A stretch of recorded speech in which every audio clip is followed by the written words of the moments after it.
বিসমিল্লাহির রহমানির রহিম। প্রিয় শিক্ষার্থীবৃন্দ, আশা করি ভালো আছো। তোমাদের ভালো থাকার প্রত্যাশায় আজকে আমরা ওয়ার্কশিট অধ্যায় থেকে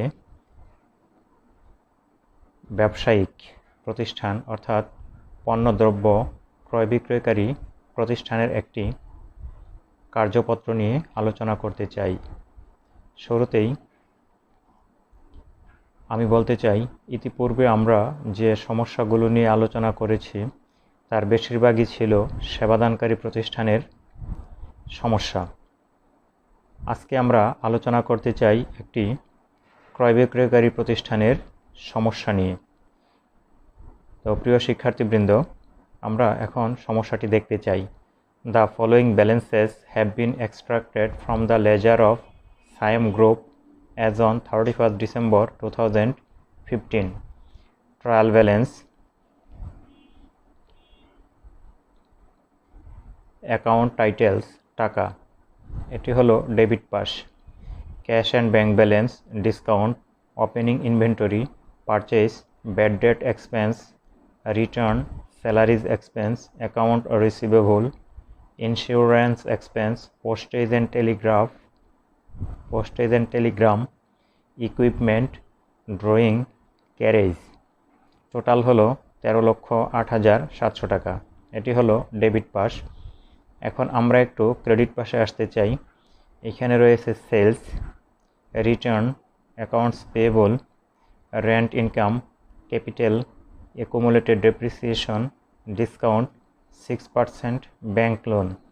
তো টাকার পরিমাণ ডেবিট পাশে যা ছিল সেইটাই, অর্থাৎ 13,08,700 টাকা। এই হলো আমাদের ট্রায়াল ব্যালেন্স বা রেওয়াবিলিটি। এখন আমরা একটু সমন্বয়ের দিকে আসতে চাই। Additional data. 1 নম্বর, ক্লোজিং ইনভেন্টরি ওয়াজ ভ্যালুড এট টাকা 2,95,800। ইন্স্যুরেন্স এক্সপেন্স টাকা 1,800 নট ইয়েট এক্সপায়ার্ড, অর্থাৎ 1800 টাকার বিমার এখনও মেয়াদ উত্তীর্ণ হয়নি। আমরা যদি সহজ করে বলি তাহলে এটিকে আমরা বলবো prepaid insurance. Office salaries accrued but not paid. Office salaries বকেয়া কিন্তু এখনও প্রদত্ত হয়নি, 2,900 টাকা। Goods taken by the proprietor for personal use. মালিক কর্তৃক ব্যক্তিগত ব্যবহারের জন্য পণ্য উত্তোলন। এটি হলে ক্রয় থেকে কমে যায় এবং উত্তোলন হিসেবে গণ্য হয়। তাহলে এটির জন্য আমাদের অ্যাডজাস্টিং এন্ট্রিজ হবে drawings debit, purchase credit. Sales omitted from records 13,700, অর্থাৎ 13,700 টাকা বিক্রয় হিসাব থেকে বাদ পড়ে গেছে। তাহলে এটিকে হিসাবভুক্ত করতে হবে। সেলসকে হিসাবভুক্ত করতে হলে অ্যাকাউন্টস রিসিভেবল ডেবিট আর হলো sales credit. Depreciation to be provided for equipment টাকা 3,700। ডেপ্রিসিয়েশন ইকুইপমেন্ট ডেবিট আর অ্যাকুমুলেটেড ডেপ্রিসিয়েশন ক্রেডিট। টাকা 4,000 of rent revenue till unearned. এইটা আমাদের আনআর্নড রেন্ট রেভিনিউ হিসাবে গণ্য হবে। তাহলে এই হলো আমাদের সমন্বয়গুলো। এখন আমরা একটু কার্যপত্রে যেতে চাই। প্রিয় শিক্ষার্থীবৃন্দ, আমরা এখন কার্যপত্রটি দেখতে চাই। এখানে রয়েছে ক্যাশ অ্যান্ড ব্যাংক ব্যালেন্স, এটির সাথে কোনো সমন্বয় নেই, তাহলে এটি অ্যাডজাস্টমেন্টের ঘরে কিছুই হবে না। অ্যাডজাস্টেড ট্রায়াল ব্যালেন্সের ডেবিট পাশে এই 35,000 টাকাই হবে। তারপর এটি যেহেতু অ্যাসেট, ব্যালেন্স শিটের ডেবিট পাশে চলে যাবে। তারপরে রয়েছে অ্যাকাউন্টস রিসিভেবল 42,000 টাকা, আর আনরেকর্ডেড সেল, সেইখান থেকে অ্যাকাউন্ট রিসিভেবল ডেবিট হয়েছিল 13,700 টাকা। টোটাল হলো 55,700 টাকা। এটিও অ্যাসেট, ব্যালেন্স শিটে অ্যাসেট পাশে চলে যাবে। তারপরে রয়েছে ওপেনিং ইনভেন্টরি 2,55,000 টাকা। এটি অ্যাডজাস্টেড ট্রায়াল ব্যালেন্স হয়ে ইনকাম স্টেটমেন্টে চলে যাবে। তারপরে রয়েছে ইকুইপমেন্ট 1 লক্ষ টাকা, এটি অ্যাডজাস্টেড ট্রায়াল ব্যালেন্স হয়ে অ্যাসেটে চলে যাবে। তারপরে আছে অ্যাকুমুলেটেড ডেপ্রিসিয়েশন 23,200 টাকা এবং নতুন করে হলো 3,700 টাকা, টোটাল হলো 26,900 টাকা। এটি ব্যালেন্স শিটের ক্রেডিট পাশে চলে যাবে যেহেতু এটি কন্ট্রা অ্যাসেট বা লায়াবিলিটিস। অ্যাকাউন্টস পেয়েবল, এটির সাথে কোনো সমন্বয় নেই, তাহলে অ্যাডজাস্টেড ট্রায়াল ব্যালেন্স হয়ে ব্যালেন্স শিটের লায়াবিলিটিস পাশে চলে যাবে।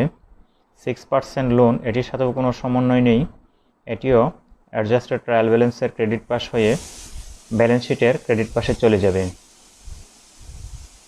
তারপর আছে হলো ক্যাপিটাল 1,07,000 টাকা, 1,07,000 টাকা, এটির সাথেও কোনো সমন্বয় নেই, তাহলে অ্যাডজাস্টেড ট্রায়াল ব্যালেন্স হয়ে এটি ব্যালেন্স শিটের ক্রেডিট পাশে চলে যাবে।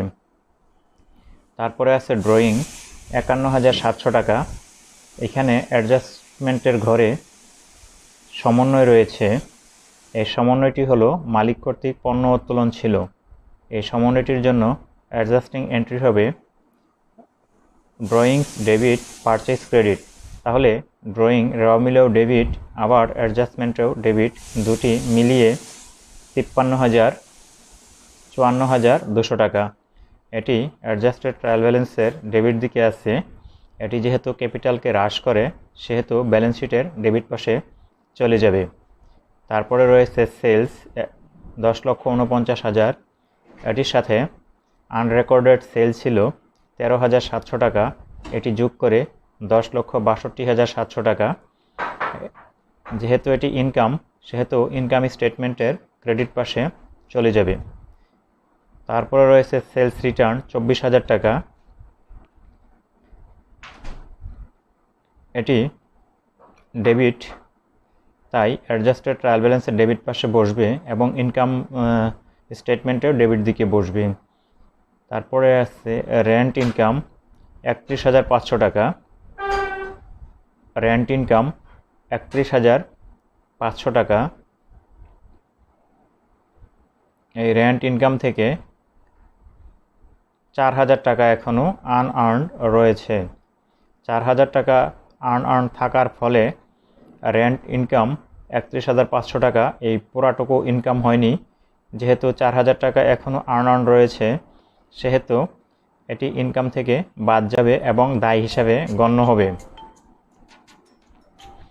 সেই জন্য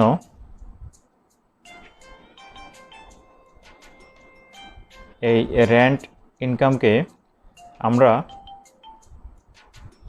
4,000 টাকা বাদ দিয়ে 27,500 টাকা অ্যাডজাস্টেড ট্রায়াল ব্যালেন্স হয়ে আমাদের ইনকাম স্টেটমেন্টের ক্রেডিট দিকে চলে যাবে। তারপরে রয়েছে ডিসকাউন্ট রিসিভড, এটি আছে ট্রায়াল ব্যালেন্সের ক্রেডিট পাশে, এটিও অ্যাডজাস্টেড ট্রায়াল ব্যালেন্সের ক্রেডিট পাশ হয়ে ইনকাম স্টেটমেন্টের ক্রেডিট পাশে চলে যাবে। তারপরে রয়েছে পারচেইজেস, এটি হলো ব্যয়, তাহলে এই পারচেইজেস 6,90,000 টাকা, এখান থেকে আমাদের ক্লোজিং ইনভেন্টরি 2,95,800 টাকা, 2,95,800 টাকা। আমরা জানি ক্লোজিং ইনভেন্টরির জন্য আমাদের অ্যাডজাস্টিং এন্ট্রি হলো closing inventory debit purchase credit, তাই এটিকে পারচেজ থেকে ক্রেডিট করতে হবে। আরেকটি হিসাব সেটি হলো মালিক কর্তৃক পণ্য উত্তোলন 2,500 টাকা, এই 2,500 টাকা দিয়েও পারচেজ ক্রেডিট হবে, তাহলে পারচেজ ক্রেডিট হবে। আর রেওয়া মিলে রয়েছে পারচেজ ডেবিট দিকে, সেই হিসাবে আমাদের পারচেজ থেকে 2,95,800, সেই সাথে 2,500 যোগ করে 3,91,700 টাকা হয়, অর্থাৎ 6,90,000 টাকা থেকে 2,95,800 এবং 2,500 টাকা যোগ করে বাদ দিলে 3,91,700 টাকা হয়, যা হলো ব্যয় এবং এটি ইনকাম স্টেটমেন্টের ডেবিট দিকে প্রদর্শিত হবে। এরপরে আসা যাক পারচেজ রিটার্ন 20,000 টাকা, এটির সাথে কোনো সমন্বয় নেই, এটি অ্যাডজাস্টেড ট্রায়াল ব্যালেন্স হয়ে ইনকাম স্টেটমেন্টের ক্রেডিট দিকে চলে যাবে।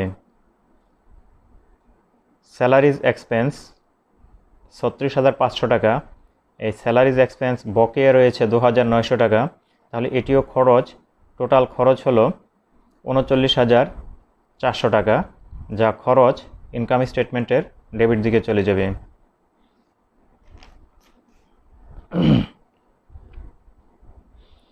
তারপর রয়েছে ইন্স্যুরেন্স এক্সপেন্স 27,800 টাকা। এই 27,800 টাকা থেকে 1,800 টাকা এখনও খরচ হয়নি, অর্থাৎ অগ্রিম হলে খরচ থেকে বাদ দেওয়া হয়।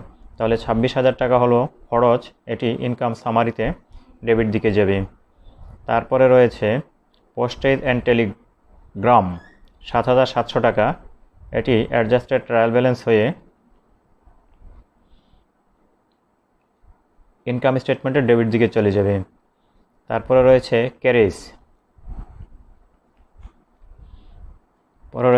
ক্যারেজ, মানে হলো পরিবহন।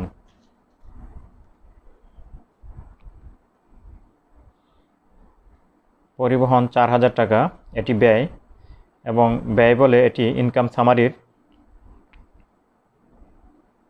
ডেবিট দিকে চলে যাবে। তারপর আছে ডিসকাউন্ট এক্সপেন্স, এটিও ব্যয়, ট্রায়াল ব্যালেন্সের ডেবিট দিকে আছে। অ্যাডজাস্টেড ট্রায়াল ব্যালেন্সের ডেবিট দিক হয়ে ইনকাম স্টেটমেন্টের ডেবিট দিকে চলে যাবে। তারপরে রয়েছে ব্যাড ডেটস 30,000 টাকা, এটিও ব্যয় বা ক্ষতি। অ্যাডজাস্টেড ট্রায়াল ব্যালেন্সের ডেবিট পাস হয়ে ইনকাম সামারির ডেবিট পাশে চলে যাবে। তারপরে আমাদের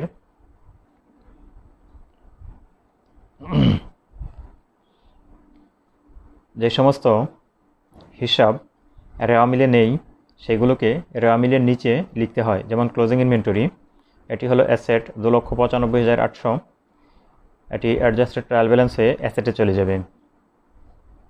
প্রিপেইড ইন্স্যুরেন্স, এটিও অ্যাসেট, এই একইভাবে অ্যাডজাস্টেড ট্রায়াল ব্যালেন্স হয়ে ব্যালেন্স শিটের ডেবিট পাশে চলে যাবে। স্যালারিজ পেয়েবল, এটি হলো দায়, অ্যাডজাস্টেড ট্রায়াল ব্যালেন্স হয়ে ব্যালেন্স শিটের ক্রেডিট পাশে চলে যাবে। আর ডেপ্রিসিয়েশন এক্সপেন্স, এটি হলো খরচ, এটি অ্যাডজাস্টেড ট্রায়াল ব্যালেন্স হয়ে ইনকাম সামারিতে চলে যাবে। আনআর্ন রেন্ট ইনকাম, এটি হলো লায়াবিলিটিস, অ্যাডজাস্টেড ট্রায়াল ব্যালেন্সের ক্রেডিট পাস হয়ে ব্যালেন্স শিটের ক্রেডিট পাশে চলে যাবে। এখন আমাদের অ্যাডজাস্টমেন্টগুলোর যোগফল হলো 2,24,400, এটি ডেবিট এবং ক্রেডিট দিকে একই হবে। অ্যাডজাস্টেড ট্রায়াল ব্যালেন্সের যোগফল হলো 13,29,000, ডেবিট এবং ক্রেডিট একই হবে। কিন্তু আমাদের ইনকাম স্টেটমেন্টে আয় এবং ব্যয় সমান হয় না বিদায় এখান থেকে লাভ বা ক্ষতি নির্ণীত হয়। তাহলে আমরা দেখতে চাই আমাদের ইনকাম সামারিতে যোগফল কত হয়।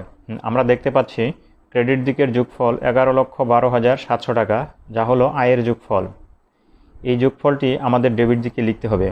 তারপরে এখান থেকে সমস্ত রকমের খরচ বা ব্যয় বাদ দিতে হবে। বাদ দেওয়ার পরে আয়ের উদ্বৃত্ত বেশি থেকে যায় 3,26,200 টাকা। আয়ের উদ্বৃত্ত যদি ব্যয়ের চেয়ে বেশি হয় সেটিকে আমরা বলি নিট ইনকাম। এই নিট ইনকাম যেহেতু ক্যাপিটালের সাথে যোগ করতে হয়, ক্যাপিটালের সাথে যোগ করলে ব্যালেন্স শিটের দায়ের পাশ বৃদ্ধি পায় বিদায় এটিকে আমরা ব্যালেন্স শিটের দায়ের পাশে দেখাবো 2,26,200 টাকা। তাহলে আমরা ব্যালেন্স শিটের যোগফল দেখতে পাচ্ছি 5,42,500 টাকা। ডেবিট এবং ক্রেডিট দিকে এটি একই হবে এবং মিলে যাবে। তো প্রিয় শিক্ষার্থীবৃন্দ, এই ছিল আমাদের আজকের এই কার্যপত্র বা ওয়ার্কশিটের আলোচনা। আমি আশা করি তোমরা এই আলোচনা বুঝতে পেরেছ। আমার এই আলোচনা বুঝতে যদি কোথাও কোনো অসুবিধা হয় তোমরা তাহলে কমেন্টস বক্সে কমেন্টস করবে। আমি সেই অনুযায়ী তোমাদের প্রশ্ন অনুযায়ী আগামী ক্লাসে উত্তর দেবার চেষ্টা করব ইনশাল্লাহ। সেই পর্যন্ত তোমরা ভালো থাকো, সুস্থ থাকো, এই প্রত্যাশায় সকলকে ধন্যবাদ জানিয়ে আজকের ক্লাস শেষ করছি।